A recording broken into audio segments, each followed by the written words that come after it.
सिन्दूरारुण विग्रहां त्रिनयनां माणिक्यमौलीस्फुरत्तारानायक शेखरां स्मितमुखीमापीन वक्षोरुहां पाणिभ्यामलिपूर्णरत्नचषकं रक्तोत्पलं बिभ्रतीं सौम्यां रत्नघटस्थरक्तचरणां ध्यायेत् परामम्बिकाम् अरुणां करुणातरङ्गिताक्षीं धृतपाशाङ्कुशपुष्पबाणचापाम् अणिमादिभिरावृता मयूखैः अहमित्येव विभावये भवानीं ध्यायेत् पद्मासनस्थां विकसितवदनां पद्मपत्रायताक्षीं हेमाभामपीतवस्त्रां करकलितलसद्धेम पद्माम्बराङ्गीं सर्वालङ्कारयुक्तां सततमभयदां भक्तनम्रां भवानीं श्रीविद्यां शान्तमूर्तिं सकलसुरनुतां सर्वसंपत्प्रदात्रीं नारायणी नमोस्तुते।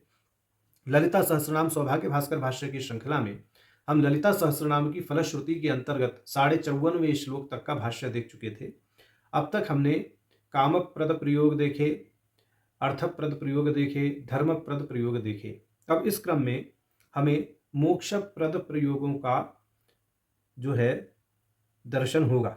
यहाँ भाष्यकार जी अगले श्लोक की भूमिका के रूप में 2 पंक्तियां देते हुए स्पष्ट कह रहे हैं, इत्थम इयता प्रबंधेन त्रिवर्गः प्रदत्वम् उक्त्वा क्रम प्राप्तं चतुर्थ पुरुषार्थ प्रदायकत्वम् अनेकधा दिदर्शयिषुः प्रथमं कैवल्याख्य पंचम मुक्ति प्रदम प्रयोगमाहाद्वाभ्याम।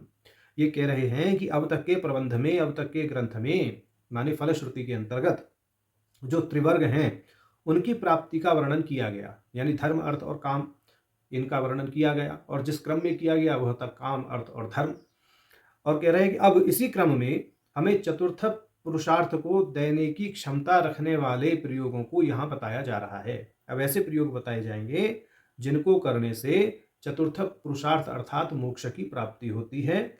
और आगे ये कह रहे हैं जो मोक्ष है वह अनेक रूपों में बताया गया, उसके अनेक रूप बताए गए, 5 प्रकार बताए ही गए हैं। भाष्य जो भाष्यकार जी ने किया है भगवती के नामों का, उनमें 5 प्रकार के मोक्षों की चर्चा आई है।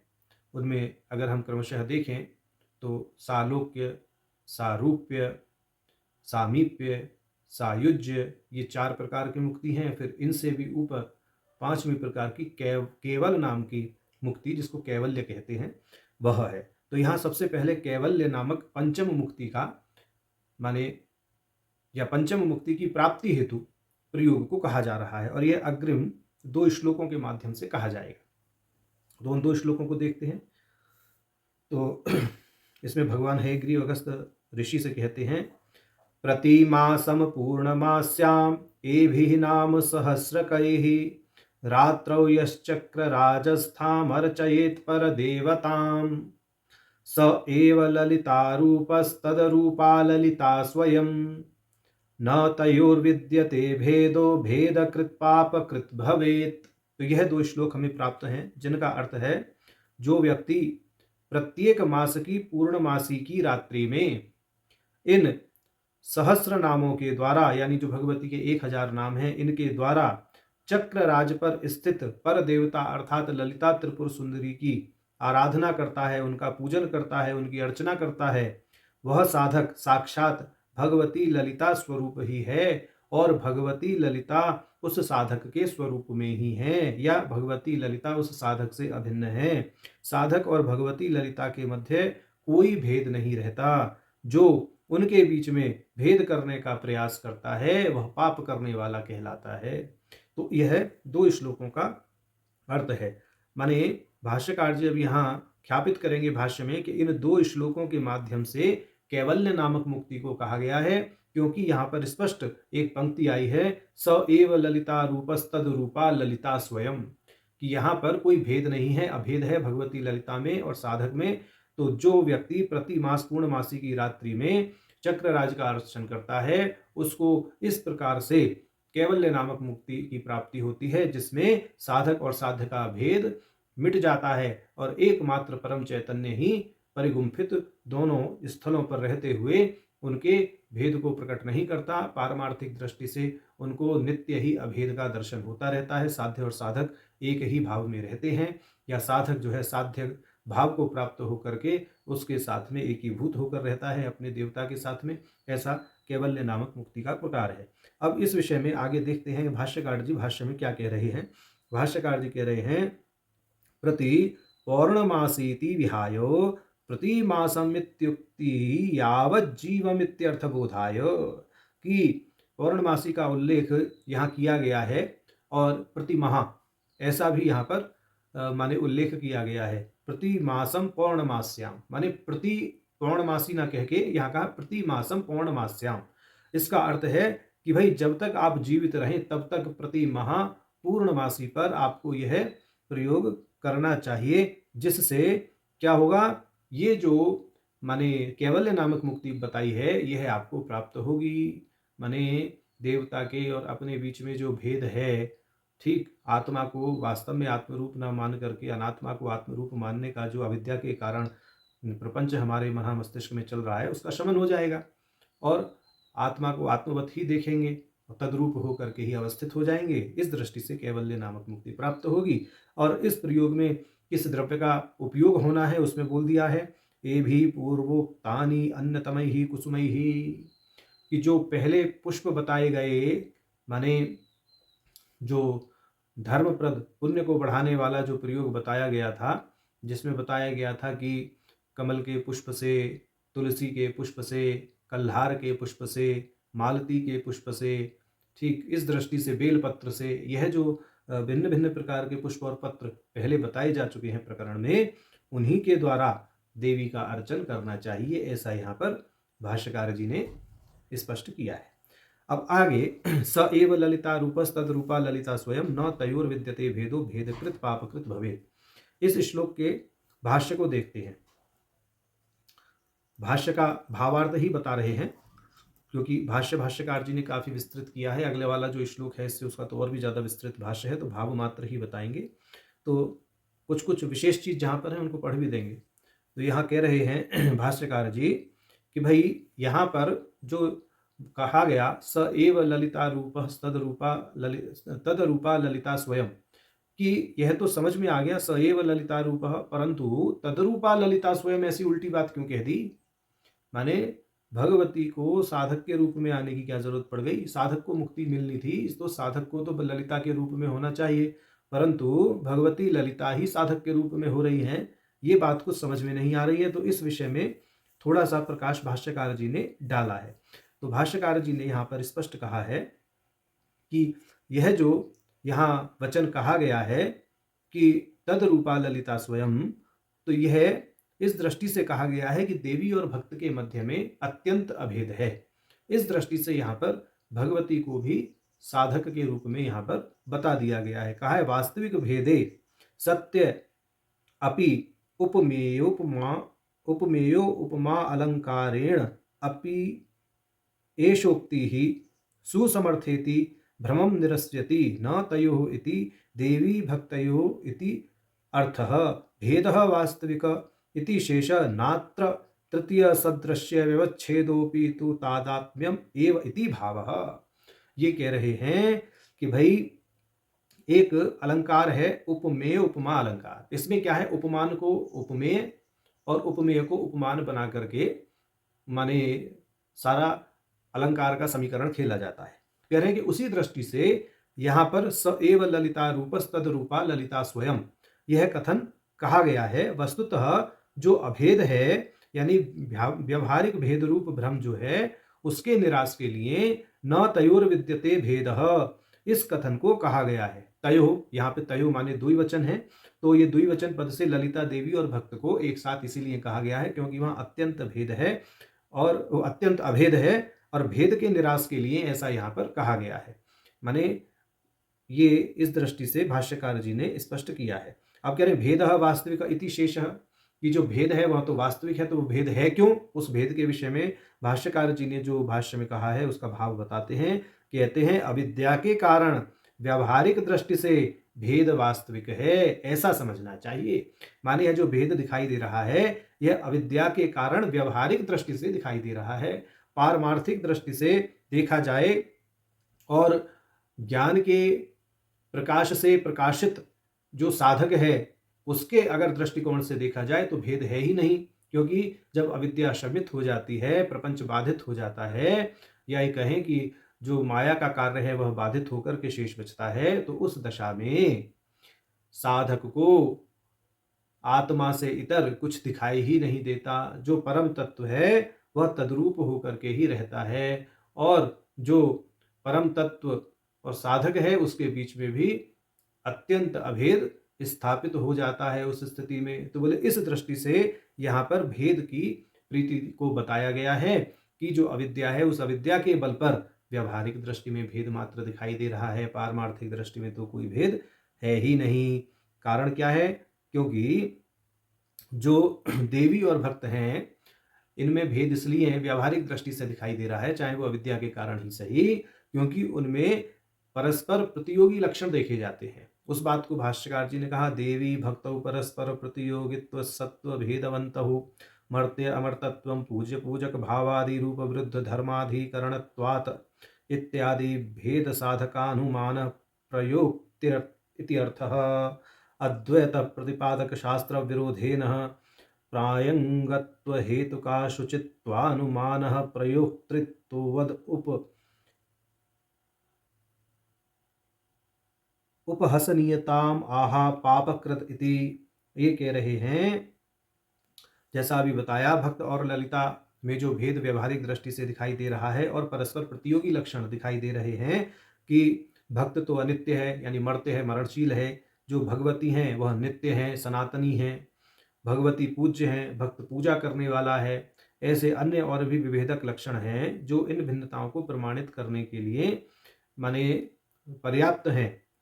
और ये कह रहे हैं कि जो इस दृष्टि से उनमें भेद करता है, माने साधक और साध्य की दृष्टि से, नित्य अनित्य की दृष्टि से, बोले इस दृष्टि से जो भेद करता है वह तो पापकृत है, भेद करने वाला पापकृत है, पाप का भागी है। माने साधक में और साध्य में अगर दोनों एक दूसरे के प्रति एक ही भाव में निष्ठ हैं, माने जो साधक है वह अपने साध्य के प्रति पूर्ण समर्पित होकर के तद्रूप होकर स्थित है, और उसकी भक्ति से संतुष्ट देवता भी साधक के रूप में ही, माने अभेद दृष्टि से देखा जाए तो साधक के रूप में ही है। तो इस दृष्टि से जो देवी और भक्त का संबंध है, उनके दोनों के बीच में किसी तीसरे के लिए कोई अवकाश, तीसरा अर्थात भेद के लिए कोई अवकाश है ही नहीं। तो इस दृष्टि से यहाँ पर यह समझना चाहिए कि यह नितांत अभेद की दृष्टि है, अब नितांत अभेद की स्थिति है। इस स्थिति में पहुंचे हुए साधक के व्यवहार आचरण को देख करके यदि कोई व्यक्ति उसको अनित्य कहता है, साधक कहता है, माने उसको उसके पूज्य से भिन्न देखता है, उसकी क्रिया से उसको भिन्न देखता है, अथवा उसकी नित्यता को ना देख करके उसकी अनित्यता को देखता है, उसके शरीर की अनित्यता से ही उसकी अनित्यता को ख्यापित करता है, तो इस दृष्टि से भेद करने वाला जो व्यक्ति है वह तो पाप का भागी है। ऐसा यहाँ कहा गया। क्यों? क्योंकि वह साधक तो नित्य परम तत्व के साथ एक निष्ठ होने के कारण कैवल्य नामक मुक्ति को प्राप्त है, वह तो जीवन मुक्त साधक है, ऐसा समझना चाहिए। ऐसा यहाँ पर भाष्यकार जी ने कहा। अब आगे कह रहे हैं कि न तस्य प्राणः उत्क्रमन्ति तत्रैव समविलीयन्तः इति श्रुत्येव निरस्तः इति भावः। ये कह रहे हैं बृहदारण्यक उपनिषद की श्रुति यहाँ इन्होंने दे दी है। ये कह रहे हैं न तस्य प्राणा उत्क्रामन्ति, कि वह जो साधक है जो परमात्मा के साथ में एकीभूत हो चुका है, उसके प्राण का उत्क्रमण नहीं होता, वह तो उसी में विलीन हो जाते हैं। अर्थात जो परम तत्व है वह परम तत्व के साथ ही एकीभूत हो जाता है, जो अखिल प्रपंच है वह उसी परमात्मा में विलीन हो जाता है, वह जीवन मरण के चक्र से छूट जाता है। इस दृष्टि से यहाँ कहा है कि न तस्य प्राणः उत्क्रामन्ति, ऐसा। तो यहाँ पर जो है भाष्यकार जी ने इस दृष्टि से कैवल्य नामक मुक्ति को प्राप्त करने के प्रयोग के विषय में वर्णन किया है। अब आगे कह रहे हैं, अथेतोपि सुलभम चतुर्विध मुक्ति फलकम प्रयोगमाह। कह रहे हैं कि अब कैवल्य नामक मुक्ति को बताने के बाद में जो शेष 4 मुक्तियां बचती हैं, सालोक्य, सारूप्य, सामीप्य, सायुज्य, बोले इन चारों मुक्तियों के प्राप्त करने वाले प्रयोग को भी बताते हैं। अर्थात इस प्रयोग को करने पर जो चतुर्विध मुक्ति है, सालोक्य, सारूप्य, सामीप्य, सायुज्य, यह मुक्ति प्राप्त होती है। तो वह प्रयोग यहाँ बताया जाएगा। तो कह रहे हैं, महानवम्यामयो भक्तः श्रीदेवीं चक्रमध्यगां अर्चयेन्नाम साहस्रस्तस्य मुक्ति करे स्थिता।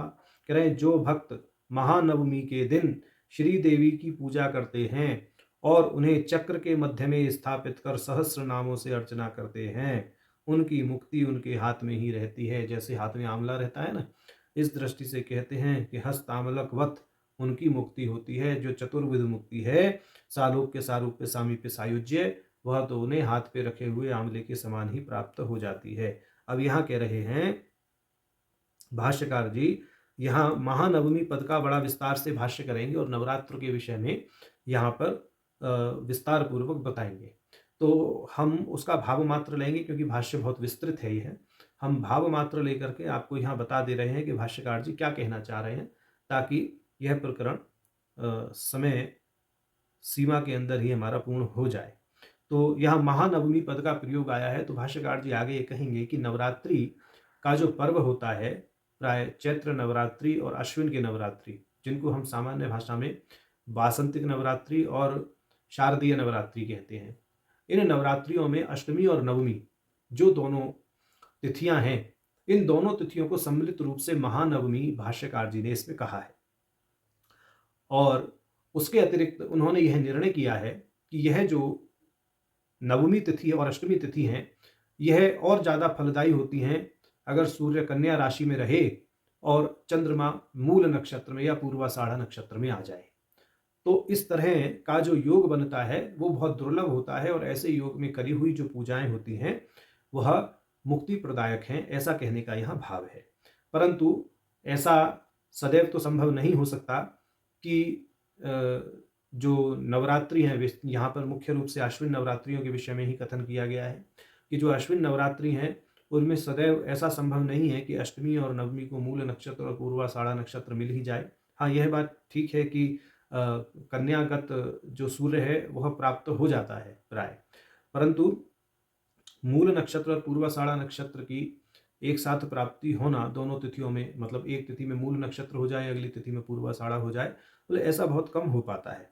क्योंकि हालांकि मूल और पूर्वाषाढ़ा तो क्रमिक नक्षत्र एक के बाद एक आते ही हैं, मूल के बाद पूर्वाषाढ़ा ही आता है, तो परंतु अष्टमी पर वह पड़ जाए, नवमी पर वह पड़ जाए, ये थोड़ा दुष्कर योग हो जाता है। तो कहते हैं कि फिर भी अगर ऐसा योग मिल जाए तो यह श्रेष्ठ है, और अगर ना भी मिले तो भी जो अश्विन मास के शुक्ल पक्ष की अष्टमी नवमी है उस पर इस तरह का यह जो प्रयोग बताया गया है वह करना चाहिए, इससे मुक्ति लाभ होता है। और चूंकि दोनों नवरात्रियों की बात यहाँ कही गई, चैत्र के नवरात्रि और अश्विन के नवरात्रि, तो अष्टमी और नवमी चैत्र के नवरात्रि की और अश्विन के नवरात्रि की अष्टमी और नवमी, तो कुल मिलाकर के ये 4 दिवस होते हैं। अब इसमें आगे भाष्यकार जी ऐसा ख्यापित करेंगे कि अगर कोई व्यक्ति जीवन भर इन चारों में से किसी एक दिवस पर ही भगवती का सहस्रार्चन महानवमी वाले पर्व पर, माने नवरात्रियों के मध्य में जो दिन परिगणित कराए गए वहां करता है, तो उसको कोई एक दिन भी करता है तो उसको सालोक्य मुक्ति प्राप्त हो जाती है। जो व्यक्ति इन 4 में से किन्हीं 2 दिन करता है उनको सारूप्य मुक्ति प्राप्त हो जाती है। जो 3 दिन करता है उनको सामीप्य मुक्ति प्राप्त हो जाती है, और जो इन 4 दिन करता है वर्ष में उसको सायुज्य मुक्ति प्राप्त हो जाती है। ऐसा भाष्यकार जी ने व्याख्यान इस श्लोक के भाष्य में किया है। हमने इस श्लोक के भाष्य का पूर्ण भाव आपको बता दिया, और जो विशेष रूप से इस श्लोक का भाष्य पढ़ना चाहते हैं वह लोग स्वतंत्र हैं, पढ़ लें। और इसमें विशेष बातें भाष्यकार जी ने कही हैं। अष्टमी नवमी के निर्णय के विषय में भी कहा है, ठीक, अष्टमी नवमी के क्षय के विषय में भी कि इनमें से कोई तिथि का क्षय हो जाए तो किस दृष्टि से मानना चाहिए, दोनों तिथियों का युग्म हो जाए, माने अष्टमी नवमी एक साथ ही हो जाए, तब किस प्रकार से फल मानना चाहिए, तो वहाँ परस्पर तारतम्य भाष्यकार जी ने इस भाष्य में ख्यापित कर दिया है। तो आज हमने ललिता सहस्रनाम की फलश्रुति के अंतर्गत मुक्तिप्रद प्रयोगों को देखा, और 57वें श्लोक तक हमने आज जो है भाष्य को देख लिया है। बाकी आगे के क्रम में देखेंगे। आज इतना ही रखते हैं। नारायण।